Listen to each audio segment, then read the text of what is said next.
Welcome to the Livingston Parish Finance Committee. This is Thursday, November 21st, in the year of our Lord, 2024. Let's see, can you do a roll call? Mr. Vegas? Here. Mr. Lonnie? Here. Mr. Erdy? Here. Mr. Goff? Here. All right, we're going to start with the prayer, the invocation. This time, if you allow me, I'm going to say it. Sorry, Miss Teal. Dear Lord, thank you. Thank you for getting us here safely tonight. Please get us home. Help us to understand that nothing that we accomplish do we do on our own, that we do it through the working with others, that we see your grace and your love shared through others, and that our actions can reflect yours. I want to say, let us make good decisions tonight and represent the people that put us here. In your name we pray. All right, Mr. Erdy, would you say the pledge for us? I pledge allegiance to the flag of the United States of America and to the republic for which it stands, one nation, under God, indivisible, with liberty and justice for all. Thank you. All right. Please silence all cell phones, including me. Thank you. And we already did the roll call. Sorry, Raven.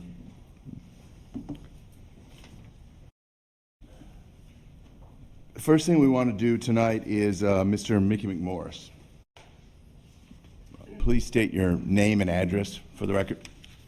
Mickey McMorris, 33723 Beverly Drive, Denham Springs. You should in your packet have 2 engagement letters from Falk and Winkler. So the law requires that those be presented 6 months before the audit, and that's basically where we at in time. And the first one is for the financial audit. That's about I think $115,000. I believe that's what the cost will be. And the second one is what's called state agreed upon procedures, and that's where they look at all your internal controls and basically the administration part of how you conduct your finances, and is all the employees have their sexual harassment classes and their ethics classes and things. So they look at a whole gambit of things. And I believe the total with that one is $125. So I believe that one's about $10,000. So, may I ask a question on this? This is the company that did our audit last time, Yes. right? Yes. Okay. And so we're hiring them again. Yes. Well, that's your prerogative, yes. But we are. Once a team comes in like that and familiarizes themselves with, and they did a lot of work last year, yeah. So it becomes a little easier for the staff and for the audit team that comes in, because they're familiar with the process of our expenditures and grants. There's a great deal of effort just to familiarize yourself with the grants that come through here. Yeah, and they were very communicative. We could reach out to them. They answered questions. So I was really pleased with them. And if you would want them here to present the engagement letters, you could bring it back up next time if you wanted. But I told him I would go ahead and present it.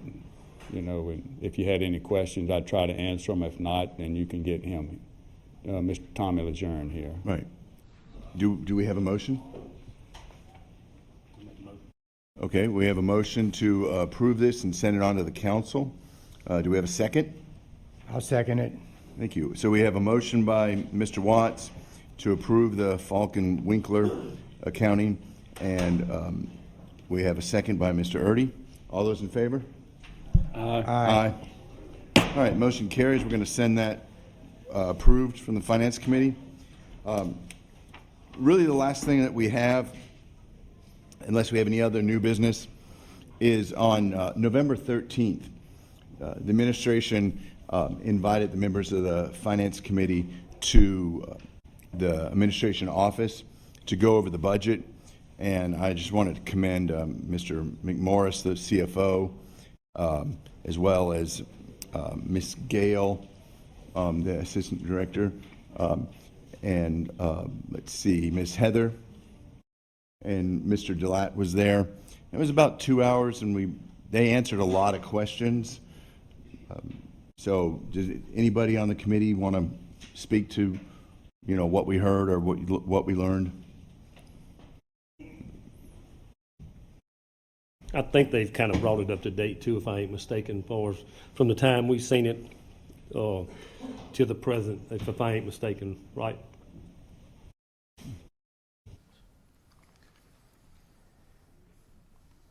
So a couple of weeks ago, when it was presented to you guys, I told you those 24 numbers were going to change because we update those, and so we did. We changed those.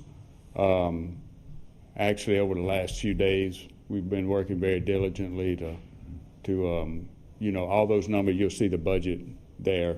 All those numbers are manually input. There's no program that just draws those over, and so we have to go through and put those in and estimate what's going to happen for the next month. So because your variance cannot be more than 5% on all those categories. Right. So it's a guessing game, and we're doing the best we can to guess what our expenditures will be for the rest of the calendar year. So, Right. But I don't think 25 would have changed unless I saw a mistake or something. But mainly we went over the Right. 25 projections, and so I think Well, it was also good because you explained what happened with the tax as far as on the health unit. Yes. Not passing and how that will affect us going yeah, forward. that's reflected in the 25 budget Right. as well. So I just appreciate the time and the transparency in showing us that. Well, we certainly want you to be included in the budget making process. So that's why we wanted you there, Mr. Randy. Wanted you guys to come and when we go over it, that way we had plenty of time. We could go over it in fine detail, and answer your questions and take your input as well. Mickey, you said that 5% variance is what it'll be? You cannot exceed a 5% variance on the budget by Okay. state law. All right. Yes, sir. Okay, thank you. All right. Well, thank you very much. All right. Anything else we want to add, gentlemen? We got 5 minutes yet, and John Wascom's waiting in the wings over there. All right. Anything else? We have a motion? I'll make a motion, we adjourn. Motion by Mr. Erdy, second by Mr. Watts. All in favor? Aye. The Finance Committee is adjourned. Thank you.